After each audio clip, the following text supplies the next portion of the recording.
Your stomach growls at the worst possible time. It doesn't always mean you're hungry. Researchers call this the Migrating Motor Complex.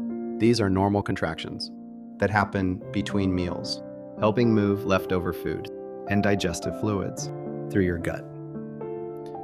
And when your stomach is mostly empty, the sounds become easier to hear. If you really are hungry, having a light snack will usually quiet things down. Got a question? Drop it in the comments. It might become our next video.